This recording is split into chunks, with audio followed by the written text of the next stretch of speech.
Liz Walker-Feeney is here to talk about some properties and opportunities and different things about her company. Liz, how are you? Happy holidays. I'm good. Happy holidays to you too. Thanks so much for having me on. Well, it's a pleasure to see you, and I hope you did have a great holiday. I know that you're busy, so to get you in the studio live and in person is a pleasure. Thanks. Well, it's a pleasure to be here. And every time I come back, everything is new. You guys are slowly upgrading all the time. Well, I'm glad to hear you say that. That's an awesome It looks thing. nice. Well, thanks, Liz. Let's talk a little bit generally about the market, first of all. So that great question. A lot of people have been really concerned exactly what is the market doing and what is happening. We still have people looking to buy properties. So the current thing that we're dealing with is that we don't have enough listings. So I have a few people that I keep in touch with that are going to be putting their properties on the market but have not put them on the market yet. And it's hard too this time of year because everybody's getting geared up to go skiing and be up here for the winter, and they're like, well, we're going to use our property, so we don't really want to put it on the market, but that's okay. So I have sellers that feel that way, and they're like, you can sell it, you can offer it to your buyers, and then we can possibly close in April. We have that opportunity. We can, there's ways we can work around things. People have investment properties and they're like, oh, well, I have rentals. So I don't want to lose my rentals through the season. Well, that's okay too, because it could be an investor that purchases your property, and they would also want to keep your renters in the property. So we can discuss that too. So just because you're not ready, or just because the property is rented, or whatever it may be, we do have solutions for those things, and we can work around that and still sell your property for you. And you can kind of craft the whole deal all around what the particular needs are. And we have the shot of the recent solds that we had in Carrabassett Valley.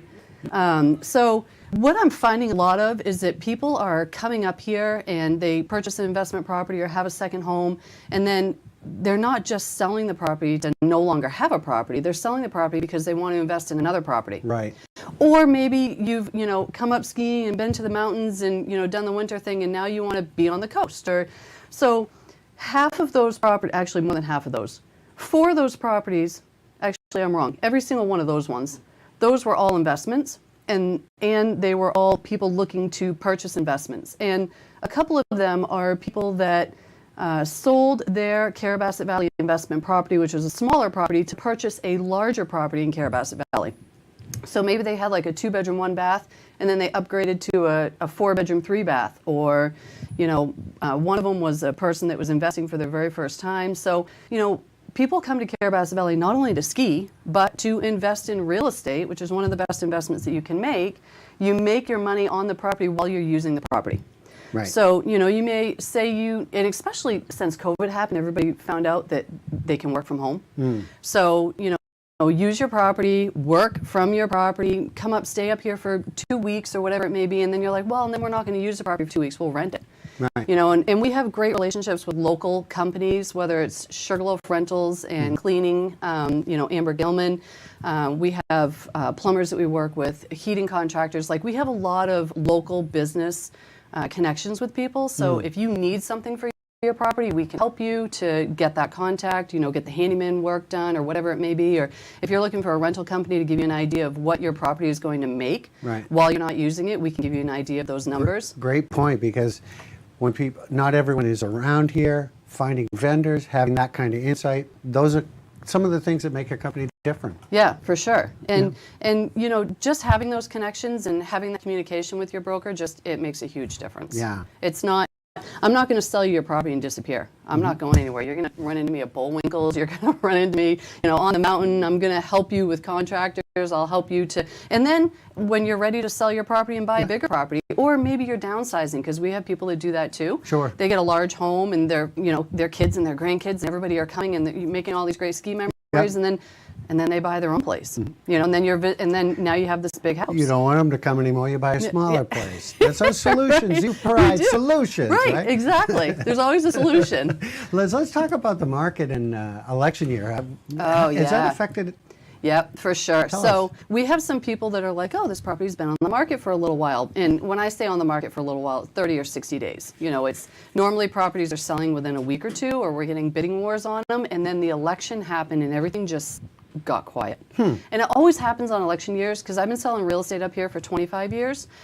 And every time we have an election year, it goes silent because everybody's so unsure. They're not sure who's the president going to be. You know?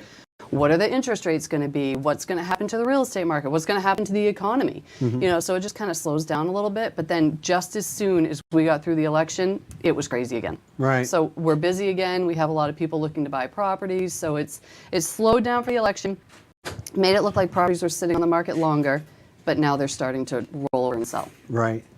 So those are some of the different things that you need to know, and information is all available. You have a pretty cool website. Yeah, right? thanks. Tell us where to find that and what that's all about. It's buyloaf.com, so it makes it very simple.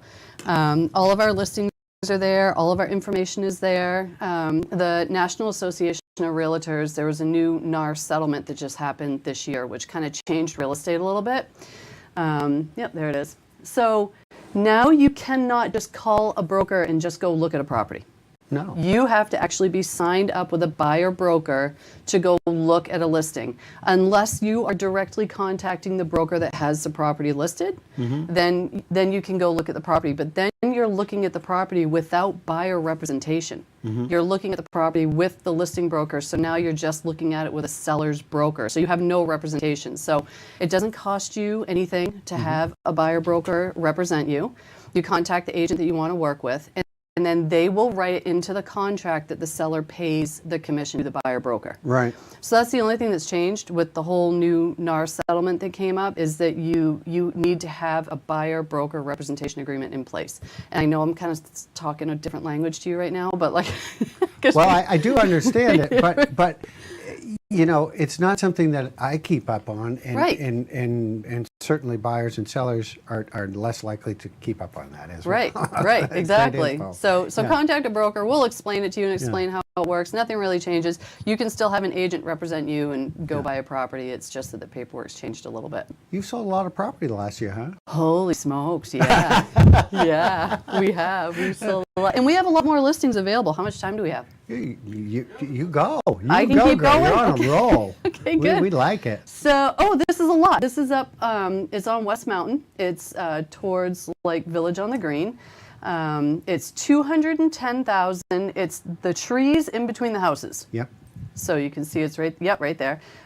It's about a quarter of an acre. It does have public sewer and public water hookup access right at the lot. Do we have a picture of the possible build that you could, right there? So that is an idea of what you could put there. And we do have those building plans available to the buyer if they want to see how it would perfectly fit in there. Yeah. And you could make the windows face Sugarloaf, or you could make those windows face Bigelow, because you think everybody wants to look at Sugarloaf, but we have a lot of buyers that are like, no, actually I want to look at the Bigelows. I don't want to look at Sugarloaf. Or maybe they have like a big back window that looks at Sugarloaf, or maybe it's just a living room window. But we do have build plans available. And that's the other thing. I have connections to contractors and architects. So if you have a piece of land, you're like, I want to build on it, I'm not sure what to do, contact my team. We will get you in touch with the right people to build exactly what you're pretty amazing, right down to the reflections in the windows. Yeah, right? Yeah, so yeah, that's a lot. He just had the hand on it. It's in between. And yep, right there. So there's plenty of room. You can see behind it how the houses are all, got a little bit of lawn in between them. So there's plenty of room right there to put that house in there. Yeah. Yep, so 210,000, and that's the tax map. That's where it's located on that. It's on that little cul-de-sac, which is kind of nice. Yeah. Really close to the golf course. That's the golf course over there next to the word. Yep, over there. Perfect. Andy knows what he's looking at here. He knows his left from his right. He does. Right? It's more difficult when you're on the other side, though. Yeah, exactly. And then we have, I don't want to start talking about a listing until you pop it up, so. Okay, let's do Ridgeview. Ridgeview, okay, so that's in Reddington. Yeah, look at that, a ski chair in the living room. Yeah. That will convey with the property if you purchase that. Tells you about the owners. Yeah, you can have a ski chair. So this is 679,000. So that big deck and that's Huge. The living room windows. Yeah, it faces Sugarloaf. But it was really hard with all the leaves on the trees to get the view of Sugarloaf, but it's a winter view. It's really nice. It also, look at the garage. Wow. 3-bay garage. So you can, if you're a pilot and you're flying up here, you need a spare vehicle in the garage, you can leave it there. If you could actually rent out those garage spaces too. Garage somebody, envy. yeah, if somebody has a boat that they want to store, if somebody wants to store snowmobiles. You can't snowmobile from here. We're still working on that, but yeah, plenty of storage in there. And then it's big, open gambrel style house with all the knotty pine, and those are all Wendy Webster Good pictures on the wall. Perfect. Yeah, it's a lot of sleeping space. It has a full finished downstairs basement. It's got that loft area. That loft area up there has like 8 beds. Really? Yeah, it's huge. Big open kitchen, beautiful property in Reddington. So spacious. Yeah, it really is. And it comes furnished. Very nice. Yep. And then that one is in Eustis. I want to throw that in there to let people know that I don't only just sell here at Sugarloaf. I also sell in the Sugarloaf region. So that one's for $599,000, and they completely remodeled it. It's just beautiful. Brand new roof. They did the siding, and the views in this property are crazy. It's got, look at them. Yeah. It's all Bigelow and Sugarloaf and Crocker Mountain, and it's all brand new. They did a really nice job. So that's right on the snowmobile trails. So if you're a snowmobiler that wants to ski part-time, or whatever you want to do, you can. It's 20 minutes to Sugarloaf from here. It's directly on the snowmobile trail, so you can snowmobile and get useless and Eustis. Those are gorgeous pictures. Yeah, that's on an acre and a half. I know, isn't it? It's just a beautiful property. Yeah. Liz, I want to thank you very much. Some great information here, and you can find out more. Go to the website, give her a call, and she can help you out. There it is, buyloaf.com. Thank you. Thank you very much, Take Liz. care.